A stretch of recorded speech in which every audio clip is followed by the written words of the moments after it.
अमरीकी अख़्तियारनि शहीद ईरानी general Qasem Sulemani के भाणेजे ऐं पोटे खे गिरफ़्तार करे वरितो आहे। अमरीकी परॾेही वज़ारत शहीद कासिम सुलेमानी के भाणेजे ऐं पोटे जी गिरफ़्तारी जी तस्दीक़ करे छॾी आहे। अमरीकी परॾेही वज़ारत जो चवणु आहे त हमीदा सुलेमानी अफ़शार खे न्याणीअ समेत हिरासत में वरितो वियो आहे। अमरीकी परॾेही वज़ारत मूजिबि हमीदा सुलेमानी अफ़शार ऐं संदसि न्याणी इमिग्रेशन ऐं कस्टमर इन्फोर्समेंट जी हिरासत में आहिनि।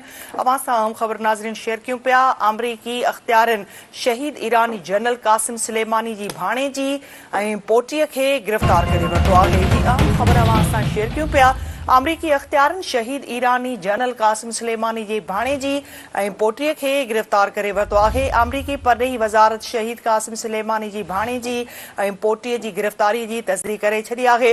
अमरीकी परॾेही वज़ारत जो चवणु आहे त हमीदा सुलेमानी अफ़शार खे न्याणीअ समेत हिरासत में वरितो वियो आहे।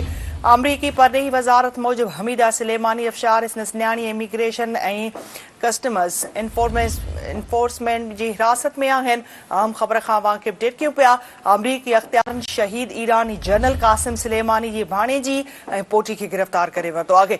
अमरीकी अख़्तियारनि शहीद ईरानी जनरल कासिम सुलेमानी जी भाणेजी ऐं पोटी खे गिरफ़्तार करे वरितो आहे। अमरीकी परॾेही वज़ारत शहीद कासिम सुलेमानी जी भाणेजी ऐं पोटी जी गिरफ़्तारी जी तस्दीक़ करे छॾी आहे।